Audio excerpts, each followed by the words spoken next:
como funciona o modelo de atribuição do G4, que esse é um ponto importante, ou seja, porque você tem que saber o modelo de atribuição para entender como funciona e dar valor para diversas referências ali, né? Eu acho que assim, antes da gente falar de modelo de atribuição, acho que a gente tem que falar de UTM e temos que falar de canais. Perfeito. Por quê? Porque no modelo, o modelo de atribuição no GA4, ele vai trabalhar assim, você quer olhar só para a mídia paga ads, você quer olhar mídia paga e os demais, você quer um modelo último, olhar o último clique, você quer um que é baseado em dados, que é como se dissesse um rateio ali, né? Só que a gente, não adianta pensar no modelo de atribuição se a gente não olhar para o novo GA, para o GA4 e perceber que a gente tem 18 canais de tráfego. Perfeito. No outro nós tínhamos 9.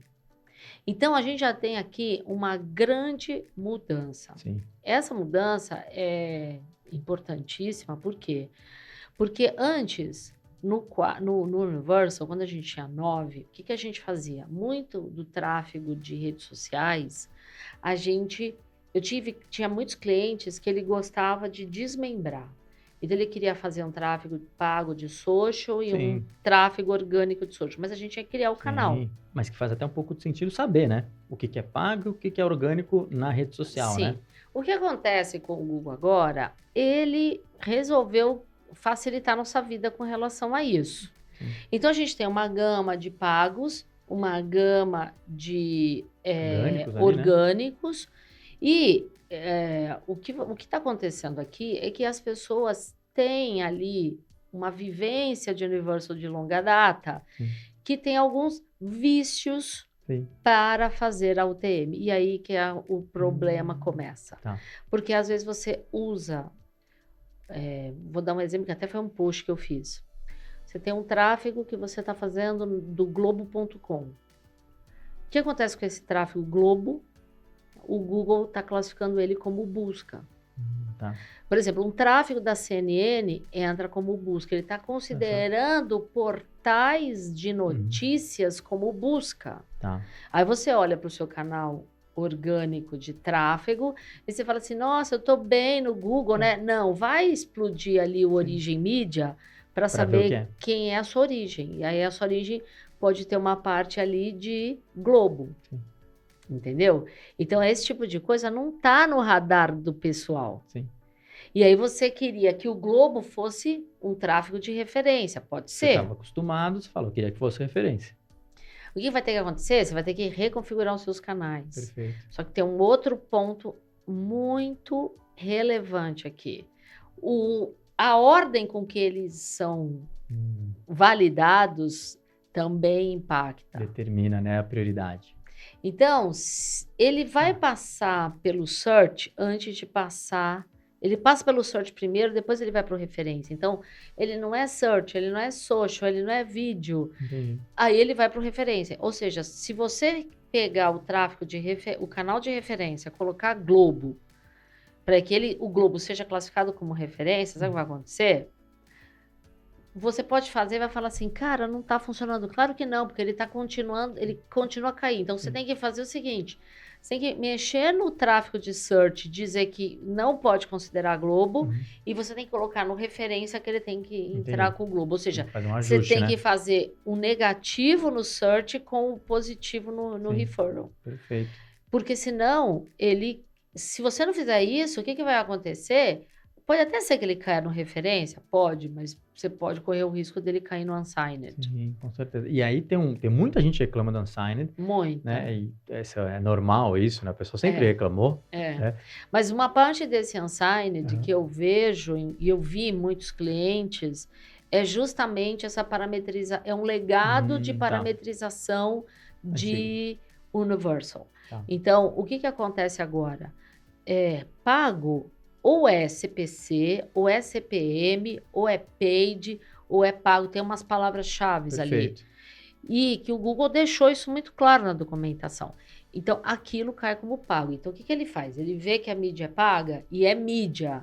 Não adianta colocar na mídia Twitter, Facebook. Esquece, que isso era uma coisa que a gente fazia no passado. Bem comum. Era muito comum. Esquece, agora mudou o jogo.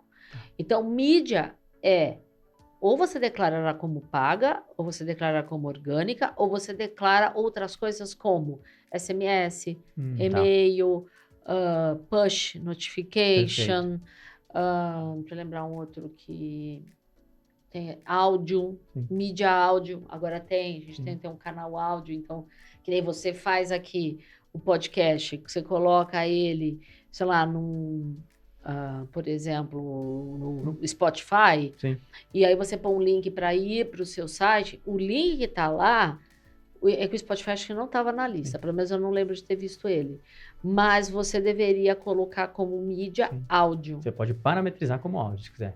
E ele vai cair no canal áudio. Entendi. Olha que interessante. Isso é muito legal. Então, quando você faz isso, o que vai acontecer? Você pegou, ele viu que a sua origem está na lista dele. Tem uma lista lá. Tá na lista? Beleza. Ele cai no canal pago devidamente correto. Lembrando que todas as campanhas feitas em Google Ads, eu recomendo deixar o Ads fazer a parametrização. Por quê? Porque se você faz uma campanha que é de performance max, ele vai cair no cross network mesmo sendo Google CPC. O que acontecia antes é que um Google CPC caía no paid search. Perfeito. Então, assim, você tem lá um paid shop, você tem um shopping que é CPC, vai aparecer Google CPC, mas o canal é shopping pago. Perfeito. Tanto que uma das perguntas foi exatamente essa, o pessoal perguntando o que é o cross network. O Cross Network é uma campanha chamada Performance Max. Sim, então, mas muita gente não está acostumado, porque não tinha isso no Analytics 3. Não. E aí começou a aparecer um negócio ali chamado Cross Network. Isso, então o que acontece? Quando você vai, inclusive, até deixar aqui uma dica que eu construí um guia de UTM. Que bom, isso é legal. Dá para você entrar lá no meu site e baixar. Aí, o que acontece? Quando você faz uma campanha no Google Ads, você escolhe, eu quero display, eu quero busca, eu quero YouTube, ou eu quero tem algumas ali que eu me lembro da Performance Max, mas tem umas outras. E aí, o que acontece? Essas caem como cross network. Então, por exemplo, você faz uma campanha de YouTube, ele já vai cair no paid vídeo. Ele faz automático. Então, assim, não se preocupe de parametrizar as pagas de Google Ads. Agora, você faz uma mídia programática, qual é o comum que as agências colocam? Colocam como mídia programática. Ferrou. Porque não existe mídia com o nome programática nos padrões de UTM. Na documentação não tem nada, né? Não existe. E aí, o que acontece? Essa sua campanha de mídia programática vai cair no Unsigned. Aí você vai olhar o seu modelo de atribuição, o Unsigned não aparece lá. Olha só. Entendeu? Ou seja, você comprometeu o seu modelo. Perfeito.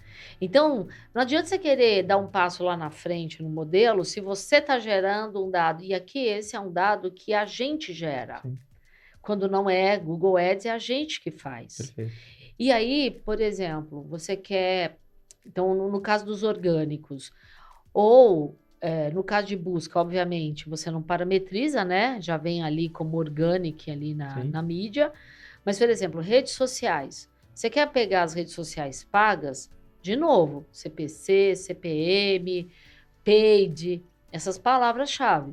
Beleza. Aí, o nome da rede social vai cair naturalmente. Perfeito. Se você tem uma campanha paga em Dailymotion, qualquer outro desses plataformas de streaming, né? Por exemplo, Disney. Disney cai como vídeo pago, se você fizer um anúncio dentro de Disney. Entendeu? Aí, o que vai acontecer? Você faz as orgânicas...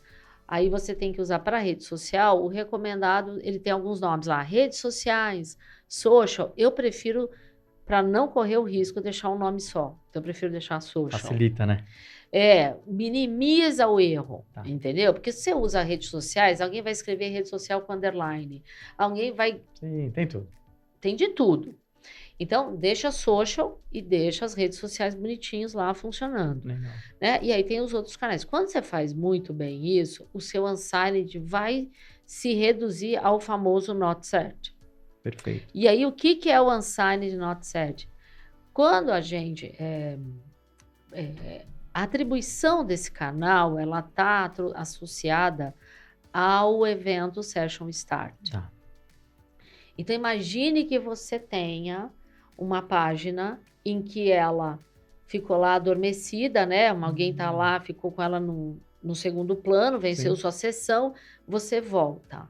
Se não tiver ali um Session Start e o cliente clica num botão para ir para uma outra página, o que vai acontecer? Não tem o Session Start, não tem o canal. Então, ele vai virar um Not Set. Perfeito. Isso é algo que, provavelmente, o Google vai tentar arrumar, mas eu estou tentando fazer alguns testes em tagueamento para tentar minimizar isso e forçar o Session Start quando ele ativa a aba. Entendi. Perfeito. Entendeu? E aí, o que vai acontecer? Mesmo que ele seja ali um tráfego direto, porque ele vai se tornar um tráfego direto. Já estava lá, né? Já estava lá, então ele vai se tornar um tráfego direto. Então, a gente pode dizer que a gente vai ver um aumento do tráfego direto nesse caso. Entendi. Mas entenda que o Unsigned Not Set é quando o Session Start não foi disparado. Então, sim, se você eliminar tudo, você eliminou tudo, resolveu todas as suas UTMs, e esse Unsigned ainda é alto. Eu tenho clientes que o Unsigned caiu muito. Depois da limpeza. Depois dessa reorganização de UTM. Então, se o Unsigned caiu, ótimo, porque o seu cliente provavelmente acaba talvez nem deixando a aba em segundo plano, ele prefere voltar. Maravilha.